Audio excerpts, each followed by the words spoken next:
Ok, el ocultismo. Un tema difícil de abordar, muy delicado, que hay que tomar con mucho respeto y que sigue muy vigente actualmente.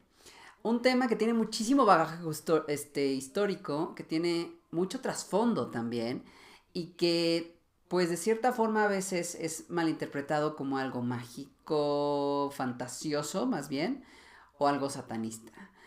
Pero la realidad es que la moda se ha visto muy beneficiada también de este tema. Así que hoy vamos a hablar del ocultismo en la moda, en moda, historia y así.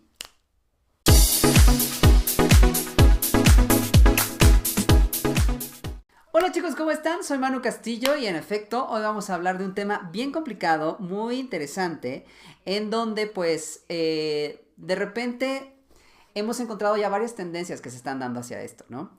Antes que nada, pues les quiero platicar que este video obviamente es con fines educativos. Si hay alguien ahí que pues tiene cierta religión o sigue cierta religión o también sigue alguno de estos grupos ocultistas, no es mi intención para nada ser grosero ni nada por el estilo, sino nada más para entender también cómo es que la moda ha llegado también el ocultismo, ¿sale? Conforme a eso también quería platicarles que ahora sí que también voy a leer bastante porque hay muchísima información que por más que yo quería aprender y estudiar se te puede explotar la cabeza, pero por eso estamos aquí, ¿no? Entonces, pues posiblemente me vean de repente leer. Pero vamos a entender y a empezar a hablar del tema. Bueno, ¿qué es el ocultismo como tal? Bueno, el ocultismo, ciencias ocultas, artes ocultas, es el estudio de las artes como la magia negra, la magia blanca, la alquimia, la percepción extrasensorial, particularmente relacionado a lo sobrenatural. De eso se trata. Aquí entrarían también la astrología, el espiritismo, la adivinación, lo oculto, el estudio de lo secreto y de situaciones que no entiende la ciencia o no logra explicar la ciencia, con la que se pretende penetrar y dominar los secretos de la naturaleza. Ese es el ocultismo. Dentro del ocultismo existe la práctica de la brujería, ya sea buena o mala, como la Wicca, también está el vudú, el palo mayombe, las artes negras, y dentro de ellas también la cartomancia, la ouija, el tarot, el espiritismo, la parapsicología y evidentemente el satanismo, ¿sale? Entonces todo eso es lo que estamos encontrando y lo que se engloba cuando decimos el ocultismo. No nada más es Illuminati, no nada más es satanista, es muchas otras situaciones.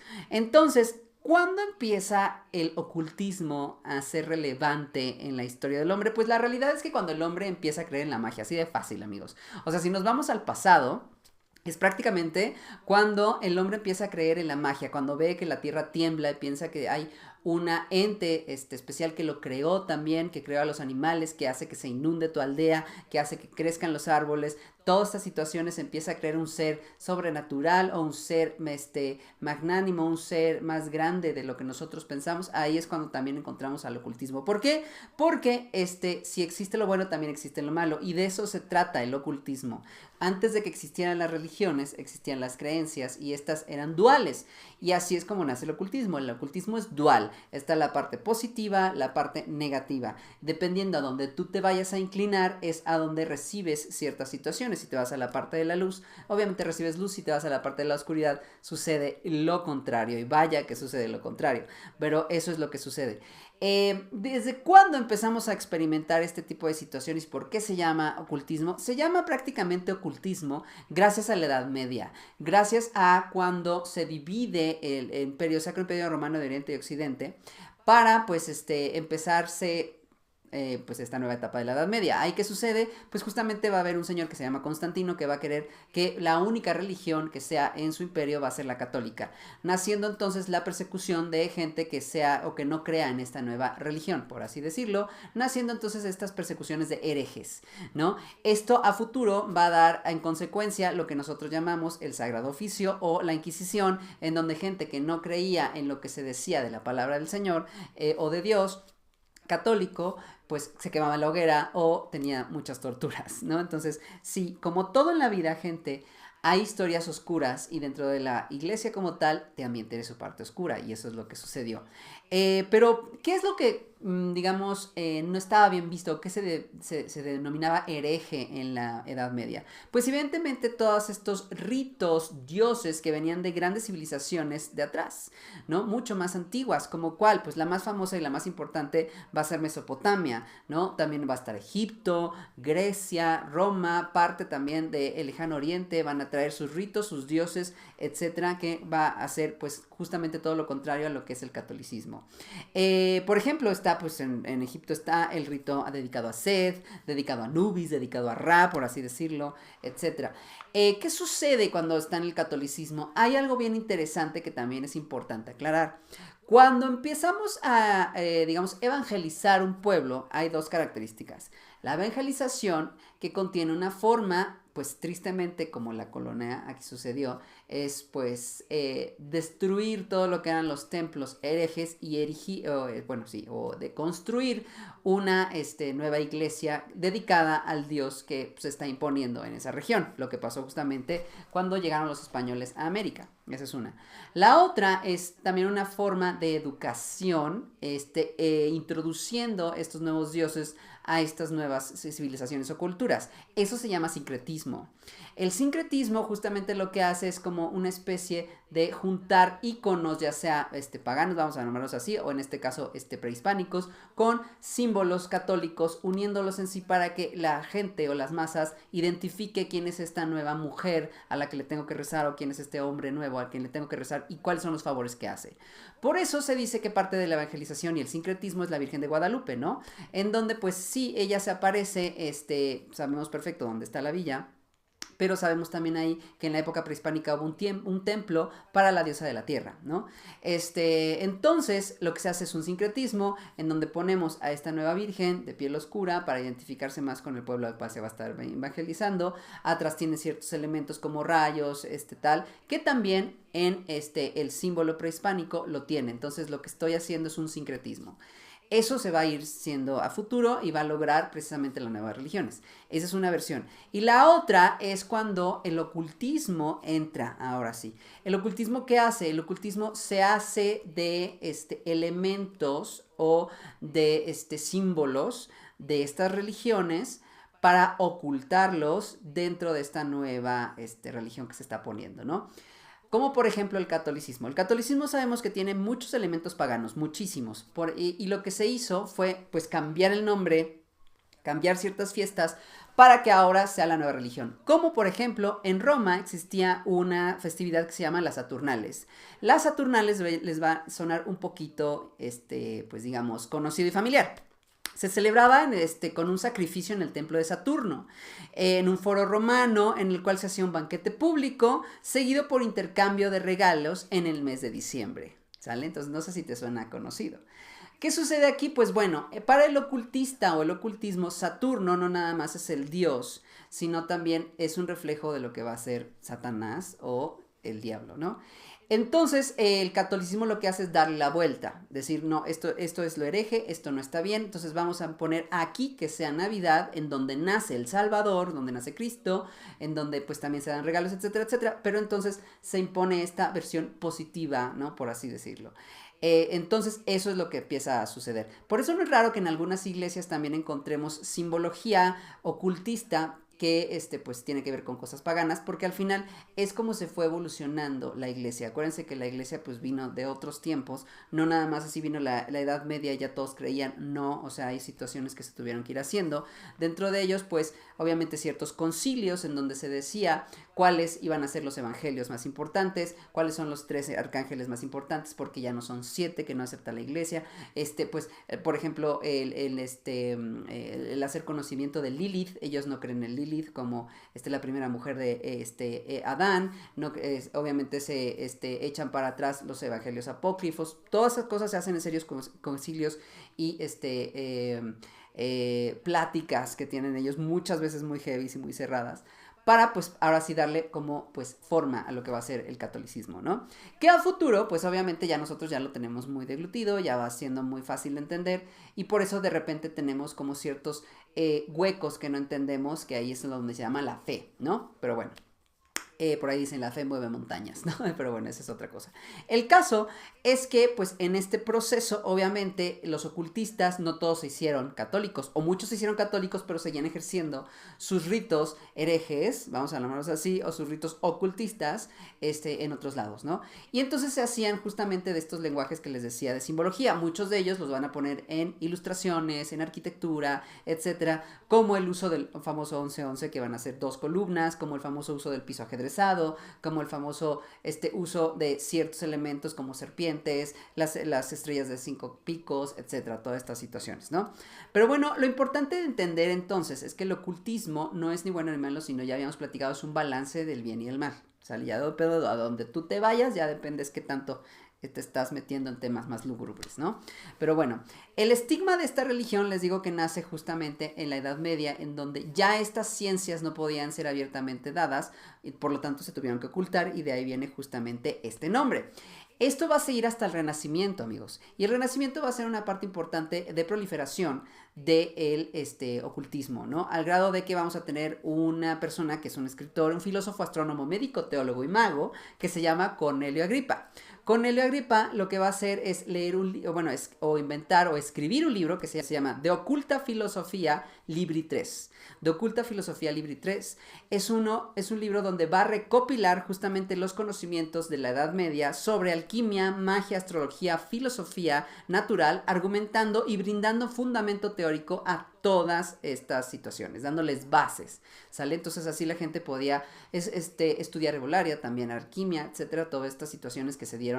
Él recuperó todas estas situaciones para hacer estos libros.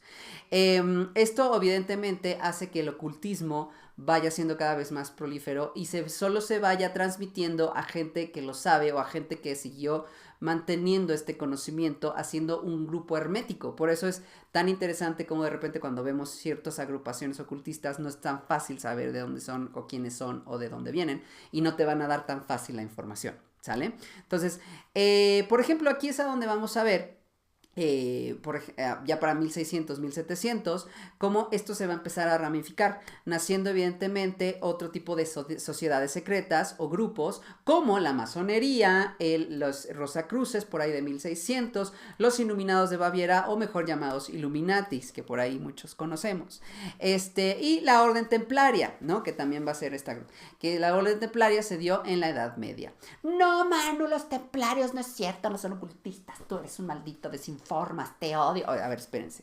Vamos a entender bien. Acuérdense que la historia no es negra ni blanca, todo es un matiz de grises, y la iglesia lo sabe muy bien. Entonces, ¿qué pasó en la Edad Media? Precisamente en esta onda de evangelizar y tomar como la única religión existente en Europa, el catolicismo, nacieron las cruzadas, estas guerras santas, en donde soldados con una túnica blanca y una cruz roja iban en recuperación de Tierra Santa. Esa es la versión oficial. La versión real es que es más político, amigos, ¿no? ¿Por qué? Porque Israel está en un lado importante del planeta, en donde pues también ahí es una especie de puerto muy importante para el mar Mediterráneo, en donde lo que salía por ahí también podía entrar hacia Roma. Entonces era un punto importante de mercadeo. Entonces tú tener esos puestos tenías que tener dinero y poder. Esa era la otra parte que no te explican, ¿no?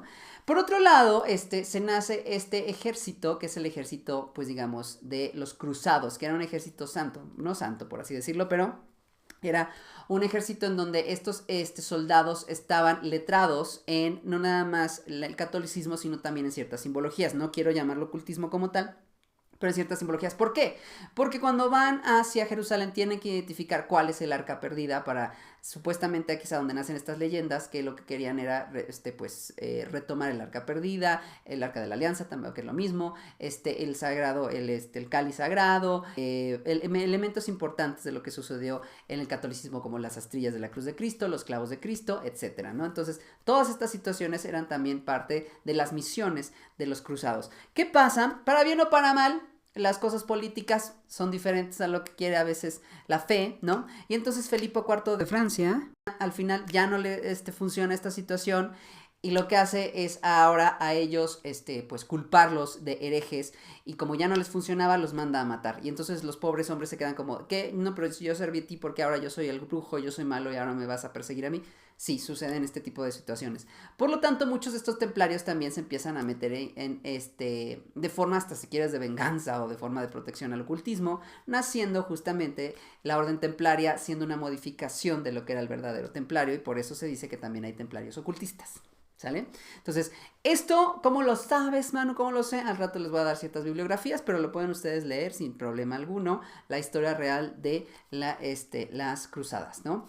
Para el siglo XIX, ¿qué va a pasar? Fue bastante prolífico el ocultismo, sobre todo en Francia. ¿Por qué en el siglo XIX estamos hablando de 1800? Porque ya es el siglo donde empieza la revolución industrial. ¿Esto qué tiene que decir? Vas a hacer tú, pues ya había fotografía, empieza a haber mucha experimentación de medicina, todavía no hay tanto como esta onda de la electricidad, sino hasta 1900, pero en esta época acuérdense que ya también empieza este movimiento que se llama el romanticismo. El romanticismo lo que hace es justamente ayudar a proliferar sobre todo estas ideas de la muerte, de lo que pasa después de la muerte, el espiritismo. No es raro que ahí también nazcan cosas como la ouija, se ponen de moda los mediums, los que te leen las cartas, las ferias en donde hay gitanas que te leen la famosa esfera de cristal, la mano esta de los milagros, etcétera. Todo este tipo de situaciones se van juntando hasta con poemas como Edgar Allan Poe, El Cuervo, en donde el cuervo tiene cierta simbología ocultista, etcétera, etcétera, etcétera. Entonces, ahí por eso se hace tan prolífero. ¿Por qué? Porque ya había pasado ciertos siglos de ocultismo y se empieza a hacer como más popular y hay un hype de moda y también la gente empieza a disque a leerte y hasta a ver fantasmas y con el daguerrotipo puedo sacar fotos de tu pariente muerto y tal. La inmensa mayoría de esta gente era charlatanes, evidentemente, ¿no? Los que tenían las cartas, los que veían fantasmas. Que también eso, no te creas, el ocultista le funciona. Acuérdense que el ocultista lo que hace es, toda la información que tengo no te la voy a dar de sopetón, entonces me interesa mucho que haya gente que te haga cortinas de humo para que tú creas lo que creas y yo siga en mis asuntos, ¿no? Entonces es parte interesante de esto, ¿no? Ahí es a donde nacen estas supersticiones, estas leyendas, esta fantasía y también donde te dicen todo como pues estigma, ¿no? De que es ser ocultista, que si de verdad eres satanista, que todas estas situaciones. Bueno, esto es lo que sucede justamente impuesta por la historia. Y el pasado y el origen, que al final lo quieren mantener secreto, entonces por eso les conviene que haya todos estos chismes. Dentro del ocultismo también les digo que se hace la divulgación de símbolos que vienen pues desde el antiguo Egipto, desde Mesopotamia, hasta símbolos que se van haciendo más a futuro, sobre todo que hemos encontrado hasta en dibujos de 1600, 1700, como por ejemplo pueden ser de origen celta, pueden ser de origen oriental, de origen romano, y aquí entrarían hasta pues las estrellas de 5 picos, ¿no? La famosa, por decir un ejemplo, el famoso pentagrama. Se dice que en ocultismo el pentagrama, si el pico principal está para arriba, es de protección porque significa el hombre y pues los 4 puntos cardinales si estás en balance con la tierra, pero si este triángulo está para abajo, ya evidentemente es lo que todos sabemos y hasta las películas nos explican que es justamente satanista, ¿no? Es totalmente lo opuesto a lo que sucede. Sucede también en arquitectura lo mismo. Hay arquitectura y hay edificios que están hechos por personas que han sido ocultistas o que son especialmente edificados para hacer ritos ocultistas, en donde se necesitan hacer ciertas, digamos, tienen que seguir ciertos lineamientos para que sean de esta situación. Como por ejemplo, algunos chateaux, algunos palacios y algunos castillos que tengan escaleras bifurcadas al principio. Porque ahí luego sabemos identificar si es un lugar que se hizo bajo estos lineamientos. Porque se dice que la escalera bifurcada es el camino de la gnosis, donde el hombre y la mujer tienen que entrar y al final se unen, se juntan en uno y después ya seguir este camino, ¿no? Ritual. Al final tienen que caminar también por este piso ajedrezado, que es muy importante dentro del mundo de los rituales y de la simbología. No es raro encontrar en estos castillos pisos ajedrezados, columnas que tienen que ir a la par para hacer un efecto de 11-11, etc. ¿Por qué pisos ajedrezados? Me vas a decir.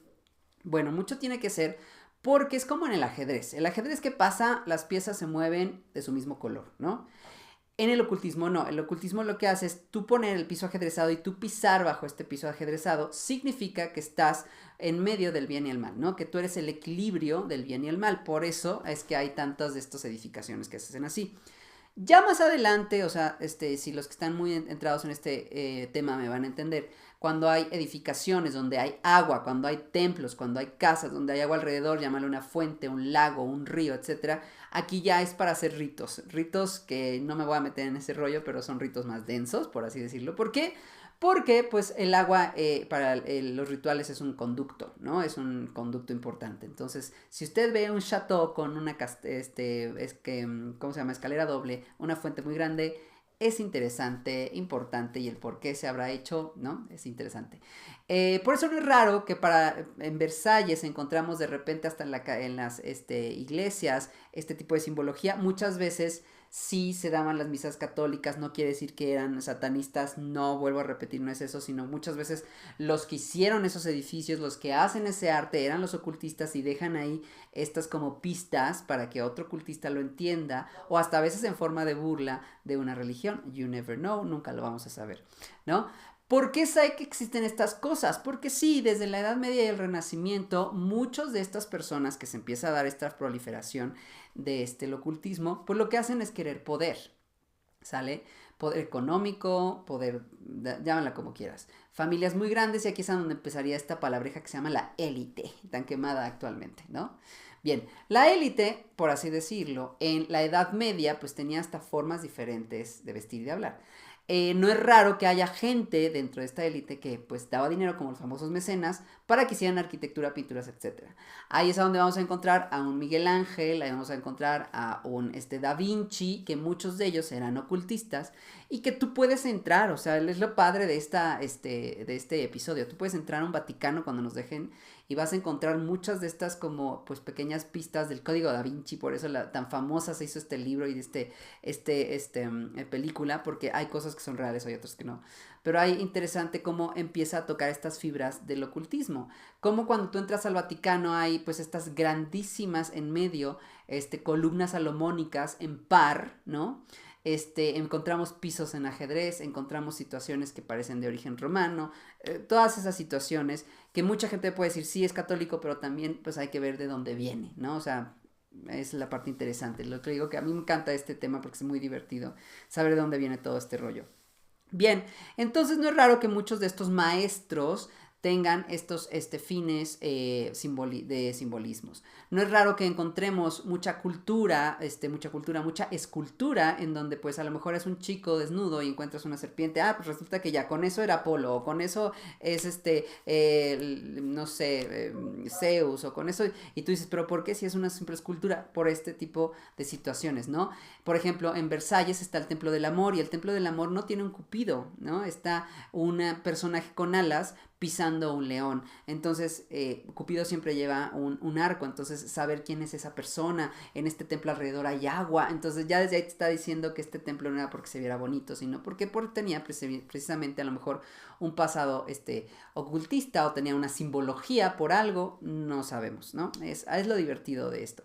Total, esto es lo que sucede en el Renacimiento. También les platicaba que estas situaciones empiezan a hacerse también en la moda, ¿no? Aquí es a donde vamos a encontrar que la moda también va a ser fiel reflejo de lo que estaba sucediendo en ese entonces. Y es que la moda siempre se ha estado relacionada e inspirada o manejada por el ocultismo, como tú lo quieras ver. Lo que quiero aquí que vean es quitarnos este estigma de que si hablamos de ocultismo es que ya Manu es Illuminati, es satanista. No, o sea, es nada más un tema que existe en historia de la cultura, en historia del arte, en historia de la arquitectura antigua, y es bien interesante cómo a veces la moda también refleja lo mismo. Por eso es bien padre ver situaciones como historia de la indumentaria, en donde, por ejemplo, el morado. ¿Cuáles son los colores que utilizaban las clases sociales altas o la élite desde tiempos inmemoriales? Estamos hablando desde la época de Roma y hasta la Edad Media. El morado, el rojo y el azul. Sobre todo el morado para la élite. ¿Por qué? Pues porque ya habíamos platicado que venía de un caracol que se llama murex, que era muy difícil de cazar en los acantilados del Mediterráneo, que era muy fácil también que la gente muriera, entonces por eso era tan difícil y tan caro cazarlo. Este color morado, por lo tanto, solo lo podía llevar la gente de la alta sociedad, que después terminó siendo la élite. Por eso es tan interesante estudiar también la historia de la indumentaria, como hay reyes, reinas, etcétera, que van a llevar estos colores morados, azules, negros, etcétera, a sus looks. Y sin querer vemos este paralelismo de que la iglesia cuando se está formando empieza a tener sotanas de estos mismos colores. ¿Por qué? Porque al final acuérdense que cuando empieza justamente la Edad Media, el Renacimiento, vamos a encontrar que mucho de las, digamos, acciones que tenía la élite, pues evidentemente eran apoyadas por el clero, ¿no? O por la iglesia, por así decirlo, logrando entonces una especie de esfera enorme llamada élite. Por lo tanto, eso es bien interesante como a futuro ya la iglesia cambia, la iglesia evoluciona, también entiende en qué la cajeteó, ¿verdad? También empieza a darle otros significados, otros colores, como el famoso calendario litúrgico, pero el calendario litúrgico en realidad nos está dando un poco de bagaje histórico, amigos, o sea, nos está diciendo, pues sí, morado, rojo, rosa, verde, blanco, etcétera, ahorita significan la esperanza, la paz, estar triste, no sé qué, pero en realidad es porque pues eran los que tenían lana, o sea, todavía vemos a muchos clérigos, dizque muy pobrecitos con sus sendas crucesotas de oro, ¿no? Es cosa de entrar al Vaticano, entender un poco de lo que está dentro, las 4 grandes columnas salomónicas dentro del Vaticano, 4 columnas haciendo un 11-11, peso ajedrezado, muchos significados ocultistas. El hecho de que se construyan obeliscos y cúpulas en el mismo lugar se dice que también tiene que ver con una práctica ocultista. Donde hay una iglesia, catedral, etcétera, que hay una gran cúpula, tiene que haber alrededor un obelisco, ya sea enfrente, y tienen significados que también tienen que ver justamente con simbologías, ¿no? Entonces no es raro que lo hemos visto y encontrado en algunos otros lugares. Pero bueno, al final, dentro de los temas también que quería platicarles, es como evidentemente la moda tiene que empezar a reflejar también el ocultismo, ¿no? Y cómo se ha hecho parte de esto, o al final también la han manejado, no sé, es bien interesante el tema. Por ejemplo, se han visto formas de cómo hay ciertas sociedades o ciertas personas que, amarraban diferente su corbata para identificarse entre sí, o el uso de ciertos colores, o el uso de ciertos accesorios, pines, etcétera, para identificarse. Entonces ahí es justamente donde existe este ocultismo en moda, también desde talismanes, cosas del estilo, para pues tener protección, etcétera, ¿no? Conforme avanza el tiempo, vamos viendo que esto genera protección para traer fortuna, para pues dar la gloria, para generar guerras, para pues imponer miedo. O sea, es bien interesante también cómo se ha utilizado esta simbología y estas artes para ciertos fines, ¿no? Entonces, el primero, por ejemplo, que sería un muy buen ejemplo, el cual cuando lo empecé a estudiar me quedé así impresionado, sería pues los nazis, ¿no? Ya entrado la Segunda Guerra Mundial, estamos en 1940 del siglo XX, pues sabemos que pues Hitler no era precisamente la mejor persona que existe en el mundo. Era una persona sumamente racista, clasista y xenófoba, e hizo todo esto por pues erradicar de la faz de la tierra al pueblo judío. Él en su mente, ¿no? Sabemos también que es un personaje que era sumamente ocultista, y esto no es nuevo. Yo cuando lo empecé a estudiar, pues sí me quedé como, wow, o sea, ¿de dónde sale toda esta información? Y sí, hay muchos libros en donde lo platican, que él era fan del oculto, que él de hecho llegó a estudiar este tipo de cosas, y que no es raro que cuando empezó a hacer y a diseñar su ejército, muchas de las insignias que él inventó junto a Himmler, vamos a encontrarlo más adelante, estaban inspirados en las runas, exactamente así como lo ve, así como ciertas cosas, hasta psicología del color, tiene que ver esto justamente con las runas y el alfabeto rúnico. Por ejemplo, vamos a encontrar que está diseñada por Frederick Kron, el famoso miembro de la Sociedad Thule. ¿Cuál es la Sociedad Thule? Se dice que la Sociedad Thule es como la parte, el sector o la sociedad ocultista dentro del nazismo, que aparte movían otras cosas medio densas, que también lo pueden ustedes buscar, está ahí toda la información, les voy a dejar al ratito más bibliografías, en donde pues justamente inventan o diseñan el famoso Hakenkreuz, ¿no? O la famosa pues cruz de gancho, o lo que va a ser la famosa svástica, o como lo quieras llamar. Bueno, pues esta existe desde antes, o sea, la svástica siempre ha existido en otras religiones, como en el budismo, también lo encontramos en el Flyflot, Flyflot, sí, estaba bien pronunciado. Pero lo interesante es que siempre que lo encontramos en estas figuras, el sentido de esta cruz doblada va con el reloj, ¿no? Al sentido del reloj. ¿Qué pasa cuando lo diseña justamente Hitler? Lo hace en contra del reloj. justamente lo que encontramos en Buda, etcétera, en estas religiones, es que si va, dependiendo de girando alrededor de lo que representa el orden de lo divino y los 4 elementos, es bueno, pero si va a lo contrario, representa el martillo descendente de Thor, que es uno de los dioses más importantes nórdicos, y la fuerza divina, y por lo tanto lo destructivo. Entonces vean cómo empiezan a utilizar esta simbología para sentirse más poderosos, puede ser en su cabeza, o de verdad si estaban haciendo ciertos rituales para lograr estos éxitos. Es la parte que te deja así la cabeza como, ¡buah! Ya sabes. Bueno, de ahí vamos a encontrar, por ejemplo, que hay otro símbolo que se llama el Sonnenrad. El Sonnenrad es la rueda solar, ¿sale? Es como una especie de rueda que tiene estos, como igual como la suástica, pero en redondo, vamos a así entenderlo mejor. Y es un antiguo símbolo nórdico del sol. Fue adaptado por la quinta división de la SS, también por la ciudad Thule, ¿no? Esa sociedad Thule.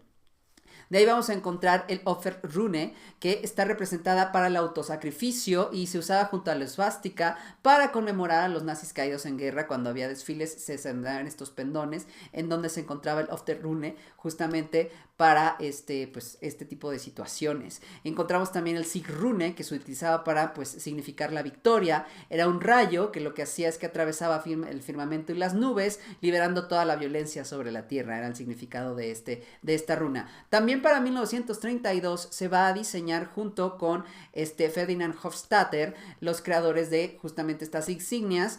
Van a encontrar el impulsador de las runas para la SS, ¿no? La SS vamos a decir que era el ejército élite dentro del ejército de Hitler.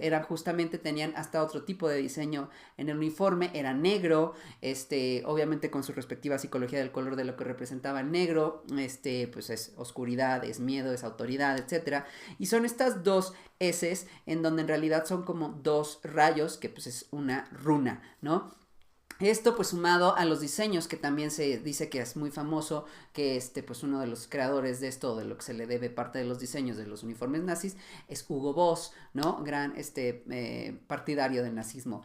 También se dice ocultista, ¿no? Entonces, dentro de las leyendas que existen.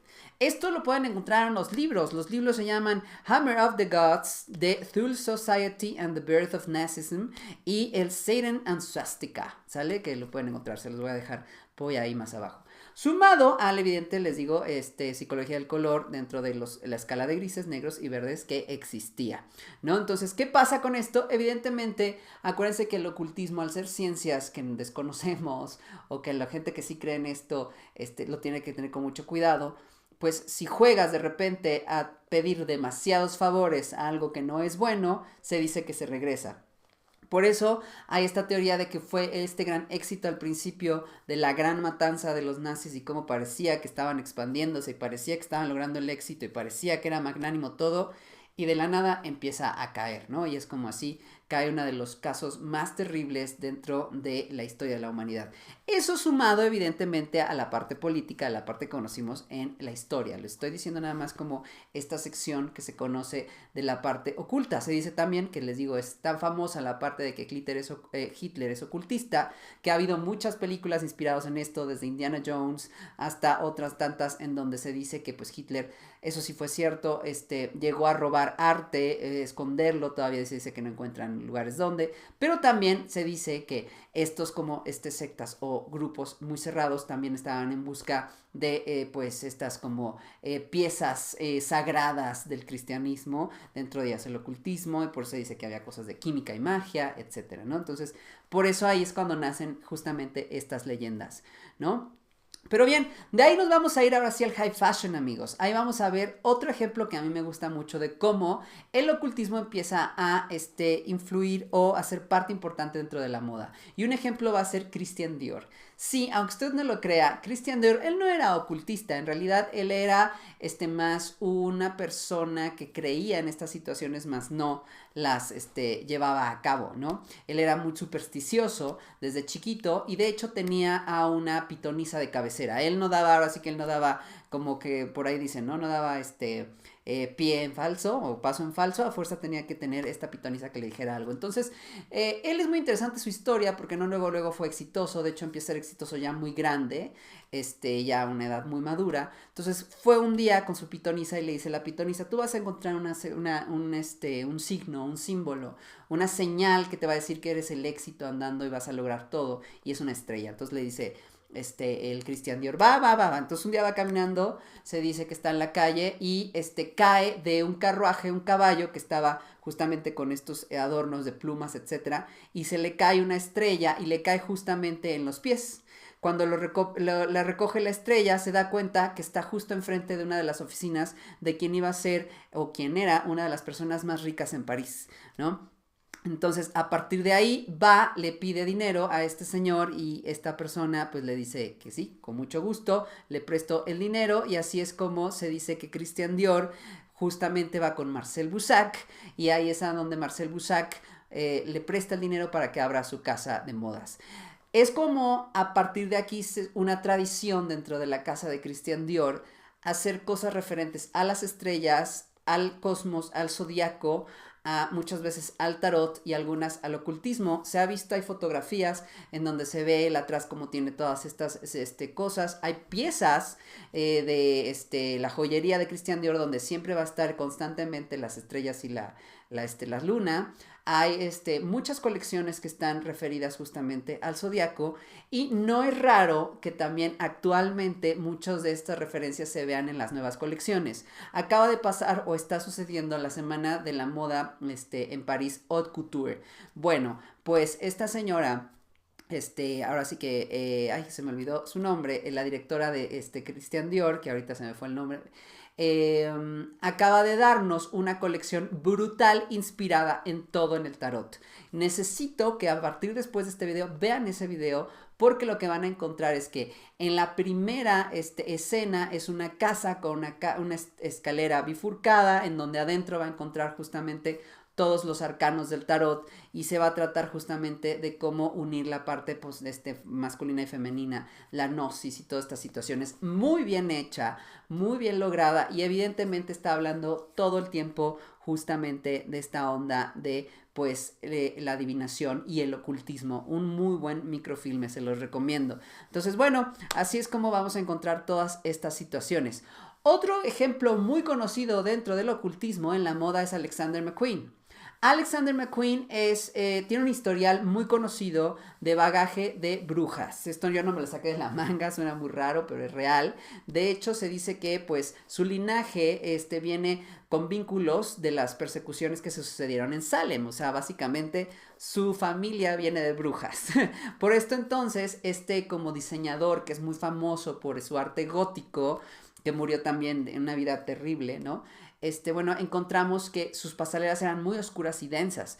Muchas veces vamos a encontrar pasarelas que tienen pentagramas, o sea que la misma pasarela es un pentagrama. Va a haber pasarelas donde hay pirámides invertidas, donde en sus diseños vamos a encontrar cornamentas, cabezas de ciervos, la paleta del ocultismo, que es el rojo, blanco y negro, que también se usa para la iniciación de ritos, ¿no? Como el blanco la pureza, el rojo, la iniciación, el negro, ya estás dentro o aceptación, etcétera, que lo hemos encontrado después en otras situaciones, bueno, y muchas otras simbología de pirámides, bueno, ya les había platicado, serpientes, etcétera, y pues se mezcla un poco con también, como él es inglés, con toda esta situación celta, ¿no? Entonces, sí, cuando ves ya muchas de sus pasarelas, es muy fuerte ver estas referencias que muchas veces por ver otras cosas no las vemos. Y son muy obvias, o sea, no crean que es como, si tú le buscas e inviertes la imagen, ahí está, o en el sillón 3. No, o sea, es obvio que es una pasarela enorme en forma de un pentagrama,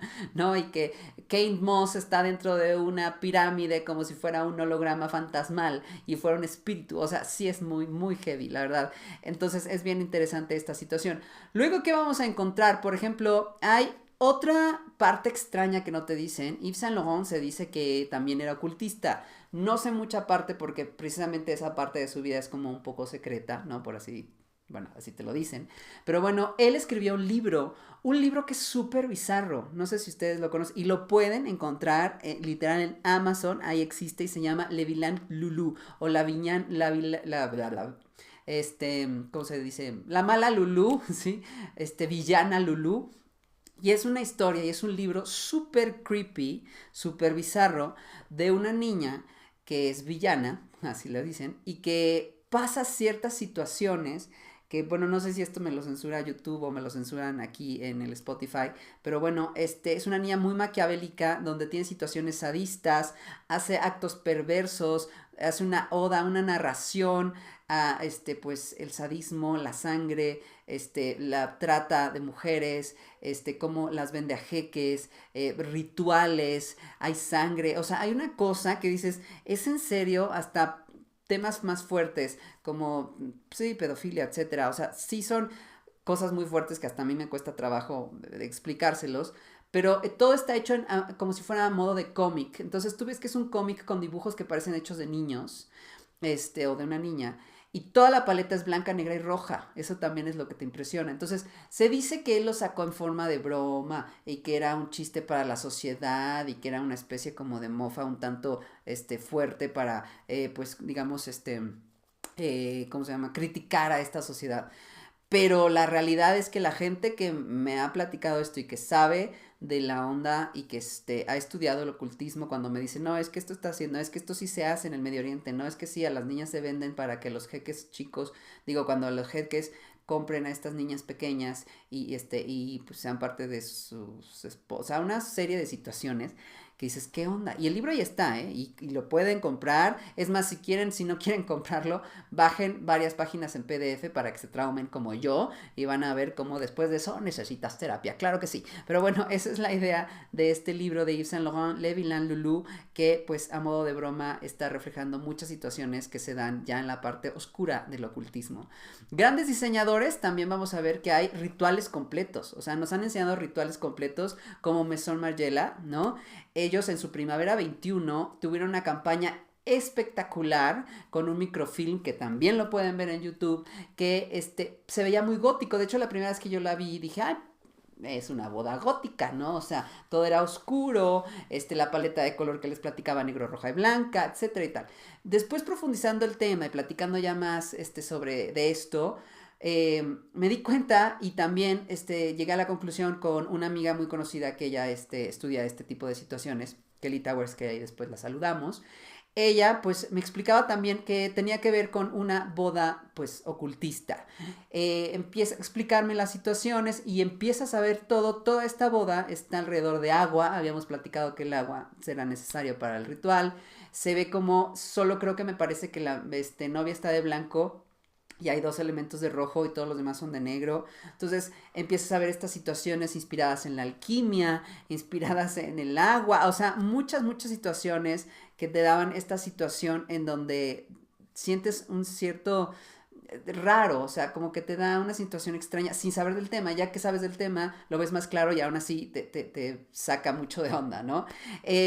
Ahora, como les platicaba, el ocultismo no necesariamente se usa como medio de diseño, sino también lo utilizan para mantenerse a flote, para vendérselo a esta parte de la sociedad élite, por así decirlo, se inspiran, o es para mantener el dinero, no sabemos, pero por ejemplo hay pasarelas que sí causan muchísimo ruido. Gareth Pugh es un diseñador que siempre ha sido muy vanguardista en sus diseños y muy, muy, pues al final, sí, pues es muy infante terrible el muchacho y futurista y cosas por el estilo. Bueno, pues él hizo una colección supuestamente gótica que para primavera-verano 2015, en realidad no es gótica porque está inspirada en el satanismo y es súper fuerte. Estamos hablando que son trajes, vestidos, etcétera, donde encontramos vestidos ajedrezados, donde encontramos tops en formas de pentagramas invertidos, donde encontramos cruces de cabeza rojas,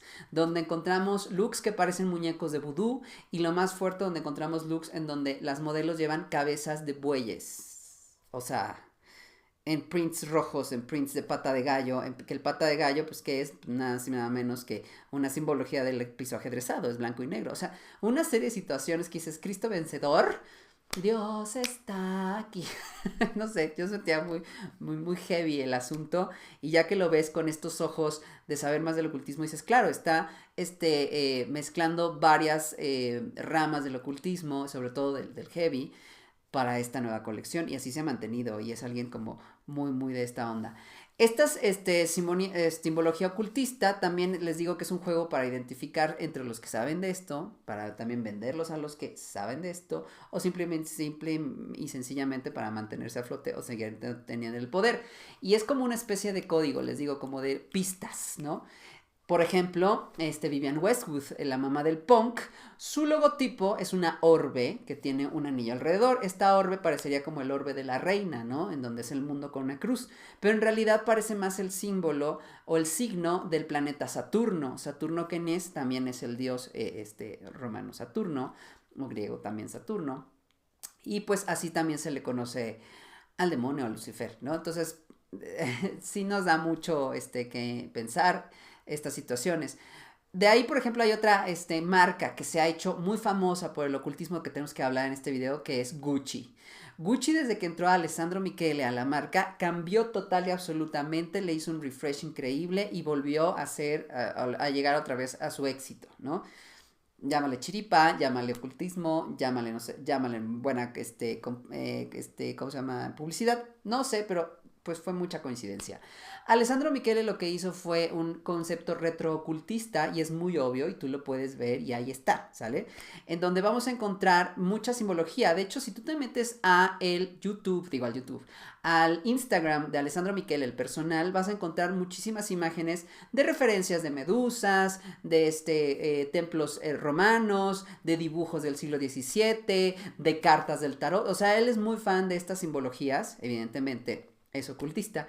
Y aparte se sabe por qué, porque muchos de sus diseños están inspirados en estas situaciones. Ha habido pasarelas en los jardines Gucci, en donde pone fuego, en donde ha habido pasarelas que los modelos llevan la cabeza cargando, en ocultismo, sobre todo en las partes más densas, la decapitación tiene que ver con justamente rituales satanistas. Entonces es una forma, una alegoría a esto. O sea, sí está heavy, amigos. Serpientes coralino, abejas, etcétera. Y no es raro que hasta en su campaña de Spring Summer 18, y lo pueden ir a buscar, toda la ilustración estuvieron hechas como si fueran trabajos al óleo, pero estaban inspirados o en arcanos o también en ilustraciones ocultistas, como la mano de los misterios, en donde vemos esta mano que tiene diferentes símbolos. Lo interesante es que la versión de Alessandro Michele tiene los dedos oscuros. Tú me vas a decir, ¿esto qué? Bueno, en el ocultismo también hay ciertos como señales de quién está, digamos, encontrando la luz o la iluminación, pero por la parte oscura. Y entonces tú tener los dedos oscuros significa que encontraste la iluminación, pero de forma no muy bien hecha, ¿no? O sea, obviamente con el diablo, Satán, etcétera. Por eso no es raro que en películas donde se identifica a este ser, lo encontramos con los dedos negros de los pies o de las manos, como si fueran baba, etc. Entonces muchos también brujos tienen los dedos pintados de negro, entonces llama mucho la atención que si sabes leer de estas situaciones, ¿por qué su mano de los misterios tiene los dedos negros? ¿Sabes? O sea, es como muy fuerte estas situaciones, ¿no? Entonces, hay referencias a reliquias santas también. Algunos elementos que utiliza, pues, es justamente como look de repente renacentista, de repente regresa, de repente va. También no es raro que la gente con la que se rodea, amigos que tienen tengan que ver con esto, el uso mucho de cierta joyería ritual, o sea, es bien interesante cómo tiene leones, lobos en su joyería, en sus accesorios, se ven muy cool, pero pues parten de una situación, ¿no? Esto no quiere decir que si te pones Gucci ya eres satanista, gente, o sea, eso también es bien interesante, o sea, una cosa es que él se inspire, él lo haga, y utilice esto para vender, ¿no? Porque acuérdense, no sabemos para qué se utiliza. O también puede ser nada más una inspiración. Pero la realidad es que el señor, pues si para una inspiración, pues ya ni está tan inspirado, porque lleva desde que entró hasta esto ya varias colecciones, justamente con esta reinterpretación, utilizando mucho el ocultismo como referencia. Entonces, yo se los dejo a libre pensar, ¿sale? Nada más que si te pones Gucci, no eres ocultista, no va a venir el chamuco a jalarte las patas, no. ¿Sale? Entonces, de ahí vamos a encontrar que hay otro diseñador que A mí, yo lo conocía porque me gustaba mucho su diseño. Yo lo veía como un diseño entre futurista punk, entre avant-garde, fuerte, poderoso, oscuro, pero nunca me imaginé que fuera tan heavy y ocultista, que es Rick Owens. Rick Owens, yo no sabía que se dedicaba a esto muy cañón. Y todo esto me abrió los ojos en su última colección, de hecho, que acaba de pasar, de Spring 21, en donde se inspiró en un pasaje bíblico. Desde ahí dices, wow, hizo una plaza, para que fuera como el Getsemaní, ¿sale? En donde, Jesucristo va a llorar antes de que lo crucifiquen. Y dices, bueno, hasta ahí todo bien. Pero empiezas a ver la colección, es muy oscura, es muy él, es medio deconstruida, medio goticona. Y en eso salen varios looks que dices, what the actual fuck. este, Hay una imagen en donde es un chico que lleva unos calzones. Y los calzones llevan un pentagrama invertido en el paquetage, ¿sale? Y tú vas a decir, ok, sí, bueno, para todos, acuérdense que el ocultismo se ayuda de varias otras religiones, no a fuerza tiene que ser la occidental. Entonces, es interesante que hayan puesto el pentagrama invertido en el voltage, que ahí se encuentra el primer chakra, que es el que te une a la tierra, el no sé qué. Entonces, al hacer eso, él está reinterpretando situaciones muy fuertes. O sea, sí, cuando empecé a estudiar toda esta situación, dices, suena hasta fantástico, pero te llama mucho la atención. Ahorita vamos a ver por qué. Bueno, de ahí no nada más es el calzón. Lleva unas botas altas que no había visto más en sus colecciones. Él es muy famoso por hacer unas botas tipo tacón, masculino y femenino, en donde la punta es como de metal cuadradota, ¿sale? Y es como su signature piece o su pieza firma. Entonces llama la atención que estas botas sean muy altas, casi hasta el nivel de la pelvis, con estas grandes, les digo, como cubos en la punta del bota tacón, pero todo está hecho de pelo. Entonces, si tú lo ves de lejos, parecen pezuñas. ¿Ya? Entonces, tú lo que estás viendo es un fulano encueradón, bueno, con el torso encuerado, una gabardina, el calzón con el pentagrama en el amigo, en el uyuyuy. Uyuyuy, ¿quién dice uyuyuy? Bueno, ahí, y con unas botas en forma de patas de cabra. Entonces sí es muy interesante su interpretación de Pan, el dios, que también tiene que ver con el señor ya saben quién, ¿no? Bueno, un tema, la verdad a mí me impresionó mucho y yo la verdad cuando lo empecé a ver dije, bueno, es mucha coincidencia, ¿no? Es como muy fuerte. Bueno, pues resulta que Rick Owens está casado con una mujer que se llama Michelle Lamy.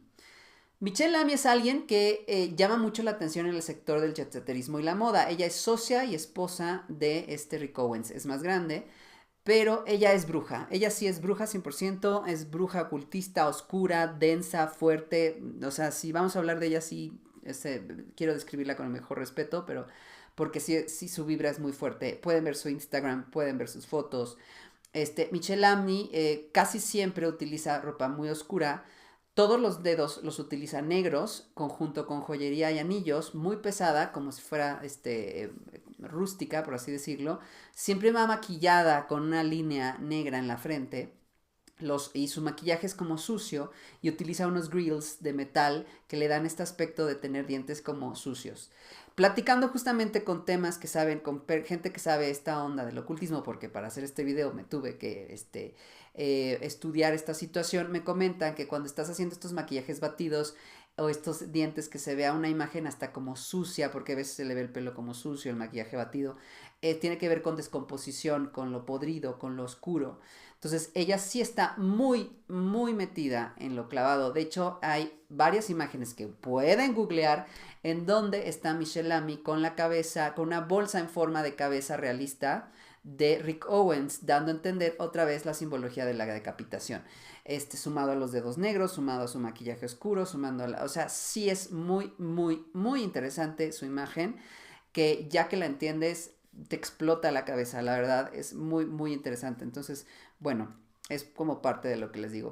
De ahí pues vamos a encontrar que en la última colección de Dior también, bueno, ya les había platicado de María Gracia Curie, como platicábamos justamente de este microfilme y de El Chateau. De ahí llama otra atención, por eso les digo aquí, Chanel. Chanel en su última colección de Pret-a-Porter lo hizo en un chateau, por eso retomé un poco a María Gracia. Porque lo hizo en un chateau, en donde hay una escalera bifurcada en donde la colección completa se hizo en un salón largo que tiene arcadas alrededor que dan símbolos pares y el piso es ajedrezado. Toda la colección es en blanco y negro. Hay sombreros renacentistas o medievales en pico que nos dan un aire también un tanto medieval, un tanto oscurón. Hay inspiraciones sobre árboles de simbología ocultista, también ciertos puntos de color morado, etcétera, que ya a lo mejor siendo muy quisquillosos lo encontramos, pero la realidad es que llama muchísimo la atención en dónde se hizo este evento. El castillo donde se hizo es un castillo que no se utilizó 100% para que alguien viviera ahí, era un palacio, pero este palacio tiene dos alas, y lo pueden ustedes googlear, donde está esta escalera bifurcada y tiene un gran lago alrededor artificial. A partir de ahí ya con eso les digo todo que se hacía o que no se hacía en esa parte, ¿no? Entonces llama muchísimo la atención este tipo de situaciones, como no se sabe si ahí 100% me deja sin palabras, o sea, a veces cuando trato de explicar esto no quiero parecer la Pati Navidad de la moda, pero es muy interesante cómo dices, wow, o sea, esto existe y estas personas ya no lo están poniendo en la cara para que vean que existe, ¿no? Por ejemplo, otras colecciones como Swarovski. Swarovski sacó el año pasado una colección inspirada en el tarot. Todo era el tarot, todo eran ojos, el tercer ojo, ¿no? Todos eran manos, todos tenían que ver con arcanos, mucha joyería que podías tú quitar y se hacía un arete más corto, se hacía un arete más grande, etcétera, monedas. Muy interesante como también hasta en la parte de joyería encontramos temas que nos siguen dando pues interés, o sea, estamos viendo la gala del Met del 2018, que si se trató de ángeles, que se trató de Heavenly Bodies, ay, ajá, o sea, había muchísima información ocultista hereje o como lo quieras llamar, en esa Met Gala, en esa colección en general, desde hablar de vírgenes, desde hablar de Jean-Paul Gaultier, que tuvo mucha influencia para esta exposición de Heavenly Bodies, porque tuvo una colección en donde se inspiró en Madonas, en donde esa colección en específico se basó en su abuela que era espiritista. Hay como muchas situaciones, muchos colores, mucha reinterpretación de la moda eclesiástica, pero al mismo tiempo dándole un twist, pues sí, con falda, que sí, burlándose un poco de la religión, que sí, haciéndola más como, una, mujer con, no sé, una prostituta, o sea, ¿sabes? O sea, como esta onda de monjas, pero no, o sea, sí era esta inspiración, y de eso se trató Heavenly Bodies, de cómo la religión ha impactado en la moda, pero llama la atención quién está junto a la religión y muchas veces está ahí metida el ocultismo. Entonces fue una alfombra roja, fue una Met Gala muy interesante en donde vimos un Alessandro Michele con Lana del Rey jugando con estos ojos que se utilizaban en los santos de reliquias, ¿no? Como el niño cieguecito, que aquí en México es muy conocido, en donde es un santo que se le sacan los ojos, y entonces hacen ciertos milagros. Los ojitos, o sea, es muy fuerte esa imagen porque yo me acuerdo cuando iba chiquito que lo hacía mi mamá y me traumó porque es un santito cieguito y los ojos están como en una careta muy parecida al que tiene Lana del Rey. Vemos a un Jared Leto con una corona de olivos, con cierta simbología de animales, está Alejandro Michele con una pequeña arpa, o sea, muchas cosas que dices, ¿qué está pasando? O sea, acuérdense que cuando sucede esto no nada más es porque me gustó, cuando se hace una buena colección de moda y cuando se hace una buena, pues sí, venta, etcétera, se tiene que hacer un buen concepto visual y los conceptos visuales tienen muchísimo estudio atrás. No nada más es porque voy a sacar una colección roja o voy a sacar una colección inspirada en Lago de los Cisnes. ¿Por qué el Lago de los Cisnes? ¿De qué año? ¿De qué coreógrafo?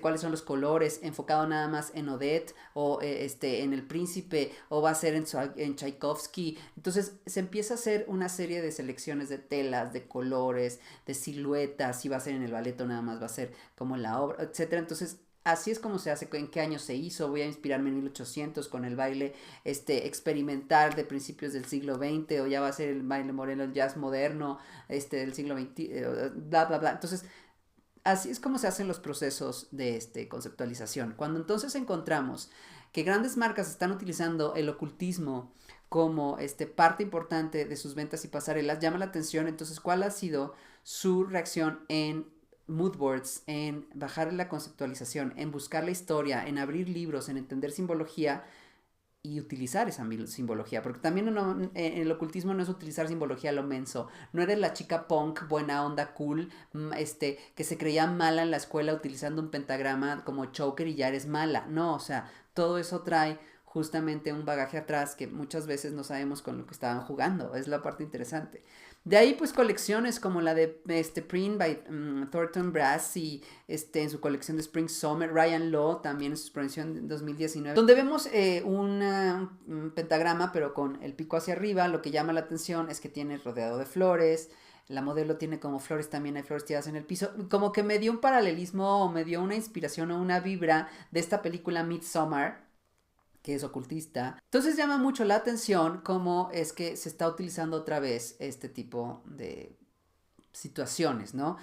Como les decía la otra vez, o sea, la moda se lee, es bien interesante, como también refleja lo que pasa a nivel visual, a nivel económico, a nivel político, etcétera, y el por qué está pasando otra vez esta situación de regresar al oculto. Puede que quieren visibilización, puede que se haga más obvio que existen este tipo de grupos que existen, nos quieren decir algo, ay, sí, yo no sé, no tengo mucha idea de ese tema, pero sí llama muchísimo la atención.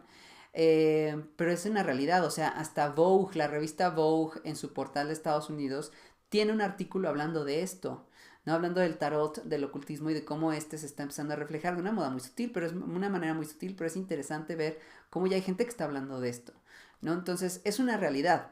El ocultismo y la moda va a seguir, es así como el feminismo y la moda, así como el movimiento LGBT, todos estos van a estar ahí presentes, pero es la primera vez que estamos viendo a este movimiento milenario, a este segmento, a estos grupos, a esta magia oscura, no nada más magia oscura, sino también a estos grupos ocultos ya haciéndose visibles cada vez más, ¿no? Entonces, ¿qué quiere decir? No tengo idea, sinceramente. Un pacto, no sé. Ver que están ahí, no tengo esa idea, pero es muy interesante cómo están sucediendo estas situaciones. Y también descubrir cómo si hay gente que es budista, si hay gente que es hindú, si hay gente que es católica, también, ¿por qué no? Hay diseñadores que son ocultistas, y hay diseñadores satanistas, y hay diseñadores, ¿sabes? Entonces, el mundo también empieza a ser diverso y global. Y creo que es una parte que también tenemos que nosotros respetar, ¿no? Así como identificamos muy bien a personas que se dedican a ciertos ritos en Cuba con sus atados y todas estas situaciones y sabemos que es parte de su cultura, el ocultismo en otras religiones cada vez se va a hacer más obvio y tenemos que tener también este respeto, ¿no? Solo que tenemos años y milenios de bagaje diciéndonos que está en contra de ciertas religiones, por eso es tan malo. Pero bueno, se los dejo de tarea. ¿Usted qué opina? ¿Qué dice de esto? ¿Si soy la Pati Navidad de la moda o no? En fin, es un tema muy interesante que hasta se junta con... Es que esto hasta en historia del arte, amigos, o sea, historia del arte quantum, o sea, Goya, nada más con él tenemos ya otro video para hablar de ocultismo, pero...